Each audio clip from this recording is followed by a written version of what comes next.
nó cả nhà rồng cho ít trồng nè trồng gì trồng phong trồng dưa là ít trồng nông sờ đờ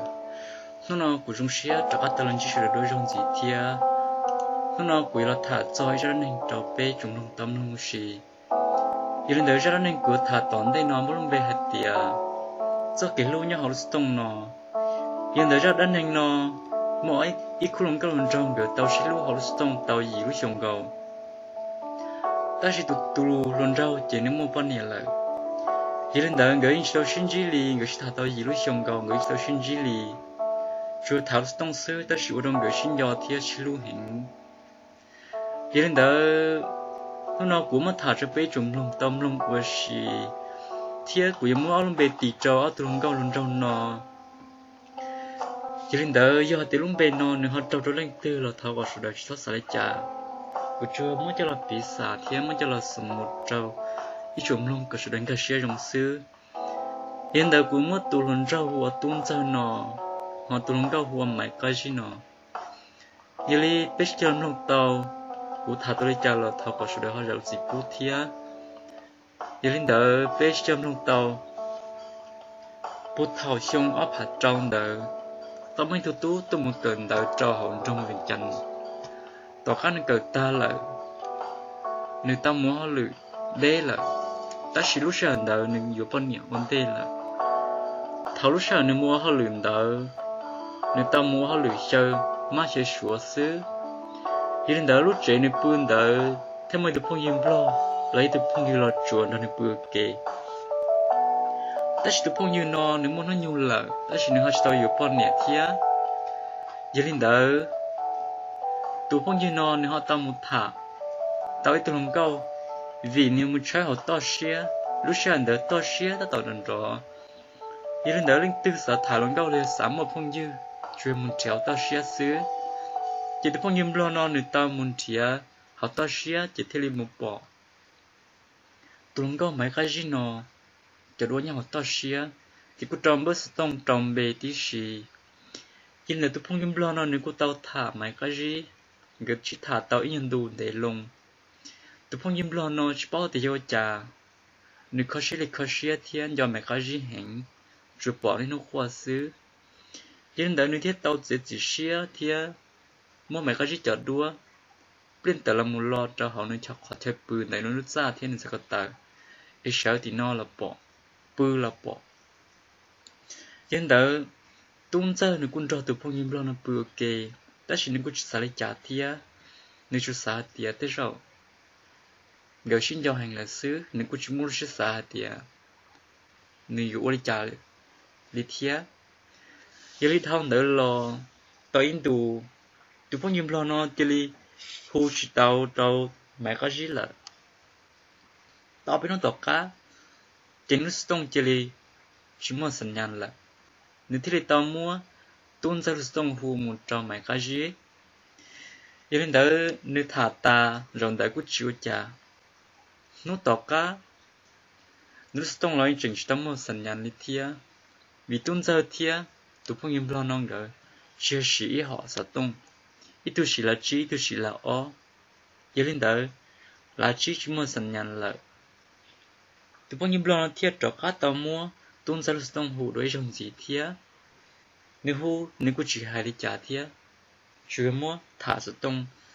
thả ra mấy cái gì liệt kê sinh nhỏ sư cho nên chỉ li hãy lọt trâu mấy cái gì hay tiệt các bạn tuôn ra thả cũng mới tụi bao nhiêu nhau này nó nên mong nhà có thiết hiện tại các bạn đang thả chỉ mấy cái gì cũng hay thả là thả nó tuân sai cũng đang thảไปหลอด thia chỉ tuân sai cũng xả trả tụi phong nhiễm lo nó nên xả đi trả chỉ tuân sai cũng hay lùm lo thiết sư rồi biết cho hạt mình chỉ hạt tiệt tụi tí lao nó nên nhẹ có hẹn nên do có hẹn hiện tại nó muốn có chợ đua cho một lò trâu họ nếu chỉ họ lút ra sốt xe khỏi chờ nếu chưa sinh du dành cho có sư cho lúc cho thảm bảo nó sư chế nếu cũng chạy ra từ phong nhiễm lo nó nếu họ xả đi trả thía chế cho thải nó chứ chế cũng ta thế sư chế thầu mấy cái gì tao nó nữa hay lù lại chế cũng chỉ bảo là tiền mấy cái gì nhẹ nữa là chỉ nhẹ ta chỉ mấy cái gì thanh hú tôi cho nữa giờ lên tới nếu cô chỉ bảo cao trà thảo cơ nếu cô tàu giải thì nếu cô tàu kia trong mẹ cái gì hết thì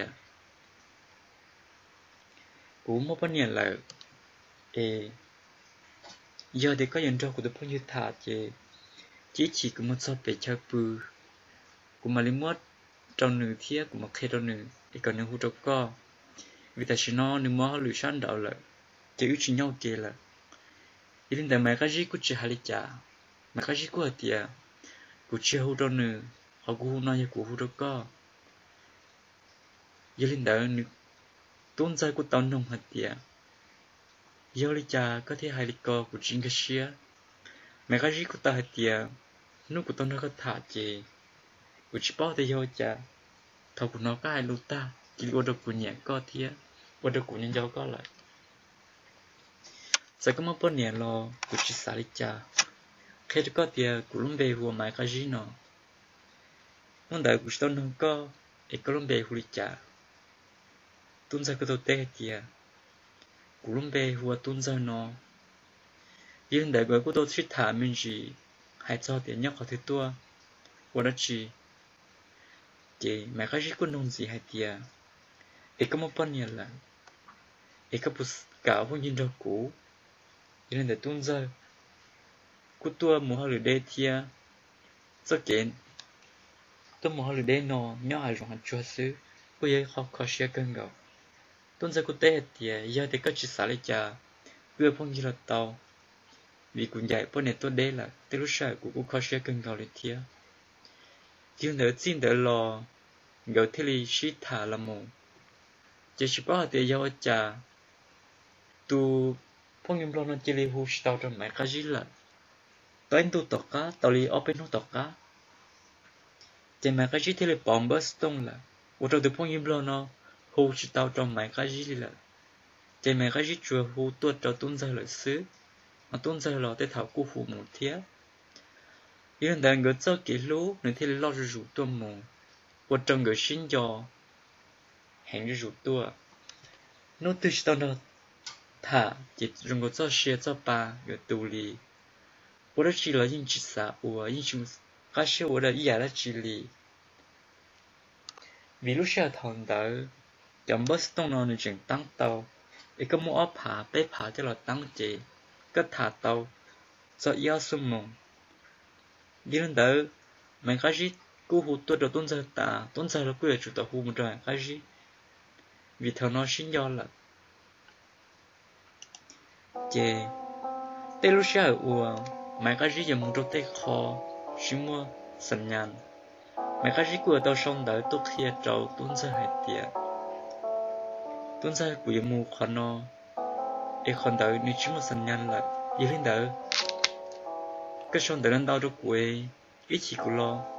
cũng mà lấy tê con em nó họ giờ thì tuân ra mua đồ tê khó chỉ mua sẵn nhàn là tuân ra những người ta hãy dàn gạo lấy chia hai tiền mấy cái gì cũng do cái lý giờ thì có chỉ xả đi chăn nó cũng mua hết được đấy cho họ chỉ mua sẵn nhàn lại cái nhóm nó thì có xong đợi nó đau được cũ ít chỉ của lo cũng mà lấy xe trái cũng mà lấy tê đâu có chỉ mấy cái gì cũng xong đợi cho nữ dàn gạo lên đợi thiệt gỡ cho cái lú chỉ hai đứa nó là mòn tu giờ thì cho nó thả chỉ chỉ mua shell đã chỉ lì sau hôm đợi giờ thì chỉ nó thả chỉ mua nhà đã chỉ rong trong gạo lì lên đợi giờ đứa nó chỉ luôn từ mấy cái gì phải mua tết chụp cái tết trong khó sẽ của chúng tôi lần từ xưa là mấy cái gì ở tao hút thuốc kia thì tại sao nó cũng nhớ được thắt chân trong lên nó nên khó sẽ bảo lên nó họ mấy cái gì một chiếc tờ bị tết trong là mấy cái gì hút thuốc kia thì nó của tôi một chiếc tờ là nhưng để cô bảo thì cũng do có của sản xuất có chị của sản qua sư trong đỡ lo chị gửi chiếc khoa một chiếc khoa là cái quay là chị của chủ tàu của khoa là chị cái gì chủ tàu khoa thia gửi cho cái lúc sinh nhon bảo lên nó ta sinh gửi chỉ ship bỏ đi gửi ship thả tàu đi ở bên lúc dùng đỡ chưa thảo lúc tông gầu xứ chỉ mong tu chỉ tuôn ra rồi cho bao nhiêu bự chỉ linh đỡ sa thảo tông thia giờ thì giờ thảo tông chỉ ở rồi cho bao nhiêu năm mình sợ chỉ dùng bự chỉ tuôn ra tao tờ một thảo sa tông đầu rụng muốn nhớ tới cầu chế cũng mua hàng rụng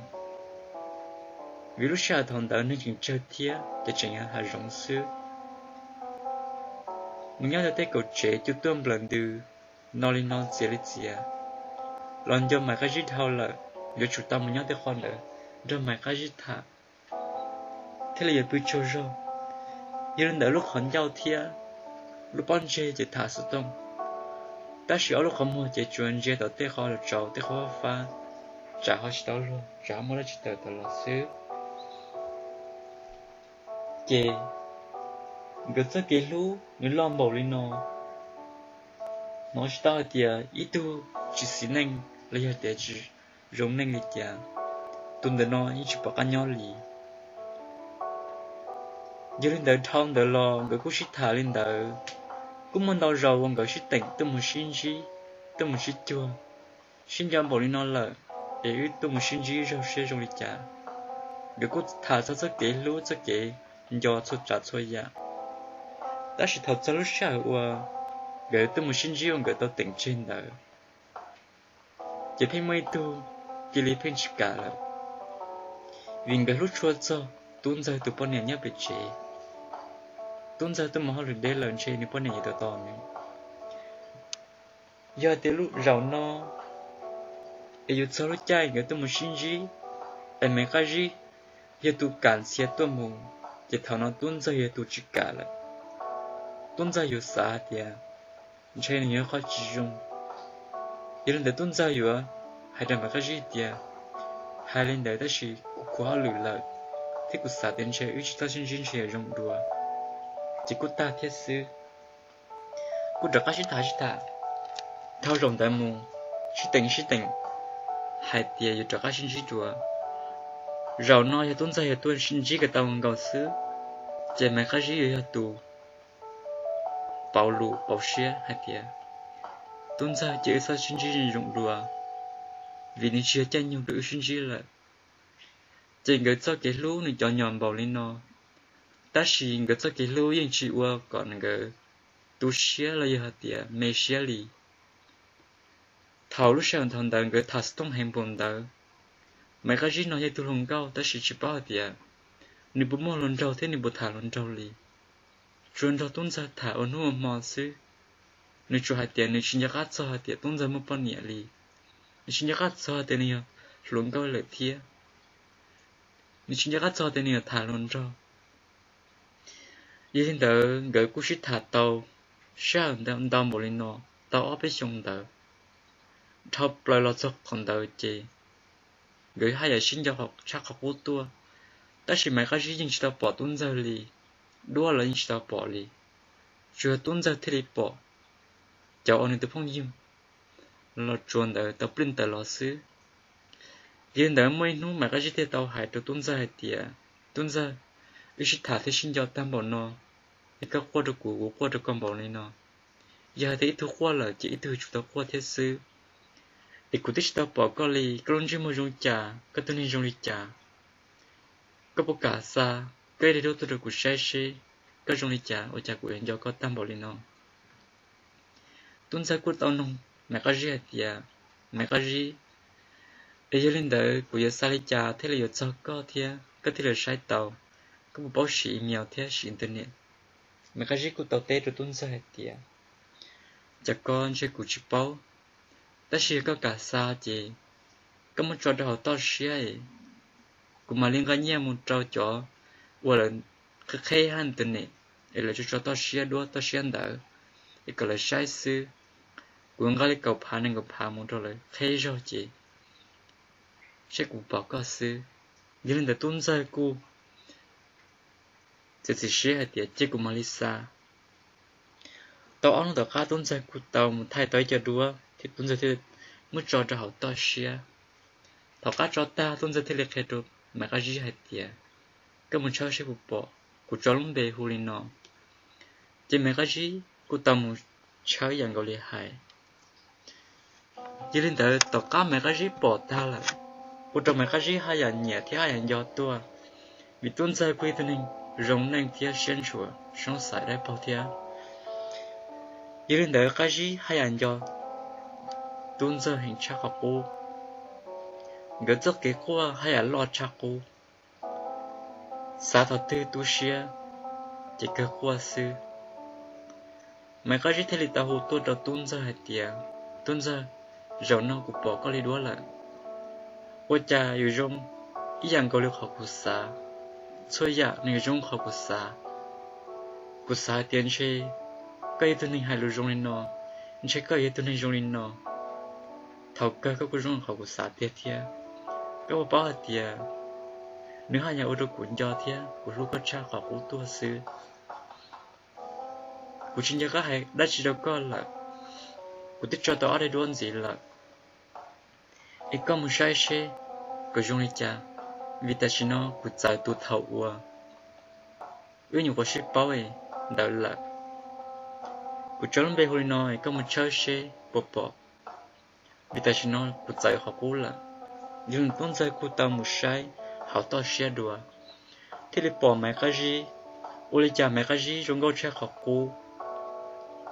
trong câu lấy trả không câu nhiều quá lo à,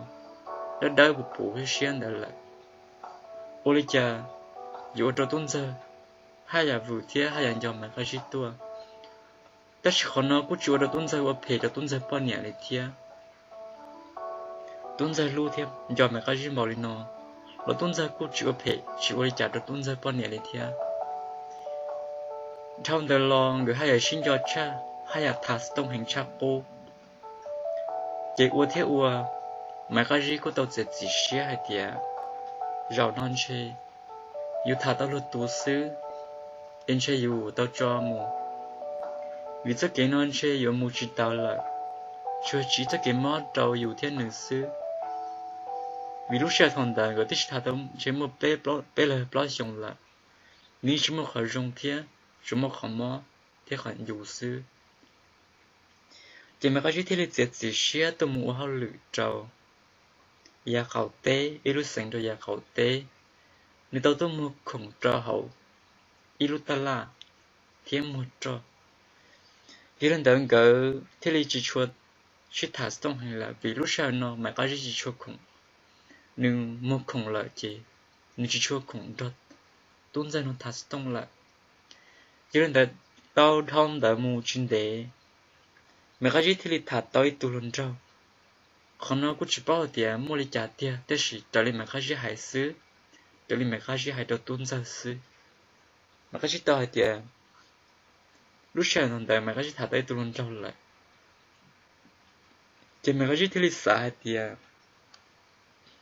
dần cái gì thà mua lần chơi nhiều chúng mình chơi sao chủ yếu cho cái món trong cái online sư tức là thà tông để mà nó xong tức chỉ ship bỏ đi chưa thảo lúc sáu tông sư thì lên đó chỉ mà cái gì chỉ share chỉ chọn cho tuân ra là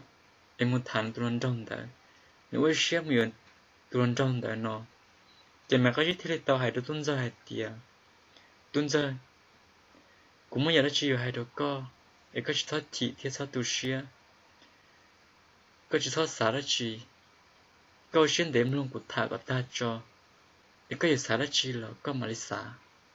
cái câu tí chúng xả mà của tất cả xả ta xin nó của xả tiệt ước xin luôn bảo lên nó xin cho bảo lên nó ý là nhớ đi trong tế lên nó tế chỉ ship bỏ đi ta chỉ cho cái lú người tránh lo cha cho nên nó nhau kề lại hiện tại của hai đứa có bao tiền nó cũng thật sự share chơi của một việc gì của chơi cái nhau giờ thì của anh cho cái nhau thì của thả có một lần chơi cái việc tao cũng là của thích tao một nói chung là hiện tại nó cũng xả tao là thì của xả để cho cái nó dưới cho cái trong đó cái xả tiền đời của chỉ ra nên sư lấy ra bộ sửa sư giờ thì tòn đây nó lời phá lử tiền nếu mua ở đây lâu hay chê chế chia ước mà đi trả cá là xin chỉ chùa trả phá lệ tiền để tiền nó chế chia với ra nên đầu tiên mình tự mình nhỏ hại hoàn tại có thế cũ chế ước xã để ước ông bố sủa là xin chỉ sư để cụจะchỉ xia nó của một việc gì là mua cái nhỏ chỉ sai chuyện của tôi khen cỏ rồng thế lúc có tôi bao nhiêu em mua sai thì có tôi bao nhiêu đỡ nên giờ cụ thiệt dù tôi bao nhiêu thế giờ tôi lối chấp là sư mua ý lên đỡ thông đỡ lò tuôn ra cụ sai thì thế rồi nên sai lên đỡ là như giờ là thiệt chính cái cụ chỉ thả tàu Indo rồi giờ thì chỉ thả họ cái sinh giờ thiệt cái sinh lưu là sư cho cái nông mông cái chuyện sinh nông mông trở chỉ lên đỡ trong mùa operation tàu cá chỉ là mua liệu operation lúc sau operation nó đến để cái cú nông mông cái rau tiệt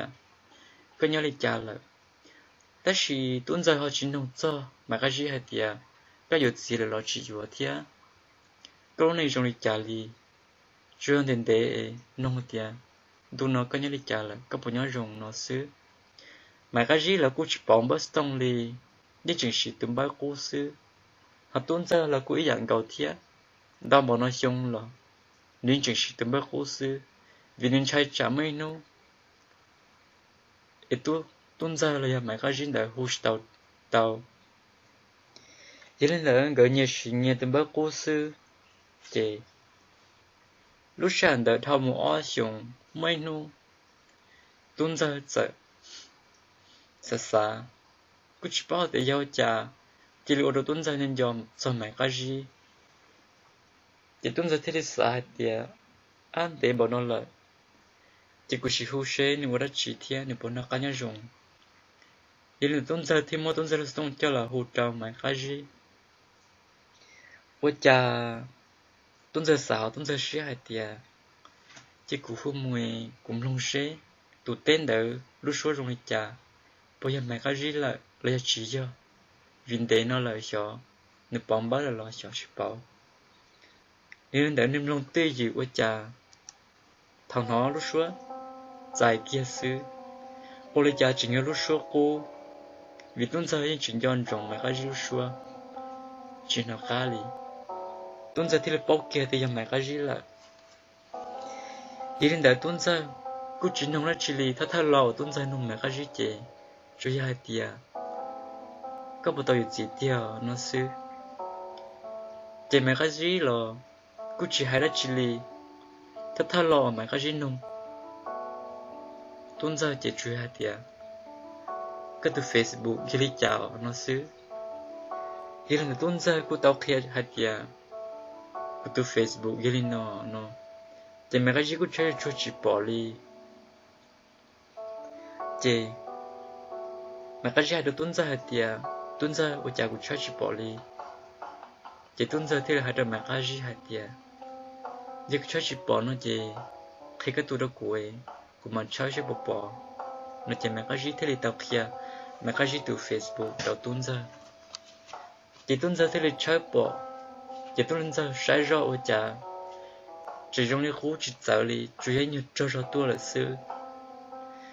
chỉ tuân ra thì của bỏ có là ô lấy cha cái chỉ trong lấy cô chỉ trong câu lấy cô khi đó có tiền đau chung là nó của chị tại ta là chỉ trong lấy cô là ta chỉ mẹ cái gì cứ chỉ hai lấy cha mẹ cái gì thì giờ lấy chị có thọ của phong như của mà lấy trái có ấy thì là thái dùng gì trong đời lòng cái cút ta chỉ người mà lấy chỉ thảo hậu Facebook vì lúc sáng đang gọi sự Facebook là cho nên chỉ thả dùng gì chắc họ cố thì lấy bỏ trên mua cái lù là dùng gì chỉ mà cái gì thì lấy tàu hải cho tuân ra hay tiệt tuân ra có thể lúc sáng thảo cũng dạy các môn đạo của những môn lần đầu tiên của những gì từ lần đầu tiên của xã để tiến hành nó lưu thêm cho con bảo lên nó để của những môn tới từ lần đầu li lúc sáng của tôi muốn học luyện nó của thế nên chỉ từ lần đầu nó xứ ta chỉ của xã thì lúc nên tiền nó chỉ cũng mất của lúc nên sao đâu nữa vì của lúc có một tư lần chơi đợi ư một tàu lại chỉ của thế li hay là đứa con ta chỉ thôi dạ chỉ trong những chuyện xã thằng cũng đâu nên nhớ lại nếu tôi chế bự nữa cho của chị nhẹ thế ư một tàu kê chỉ lên đợi ư tư chỉ nhau kê thế chỉ thản để lại chủ yếu của xã thì để tâm vào nó là anh thấy có chính xác của là cụ thể li chỉ hú được có thế thế là chỉ khi được có sư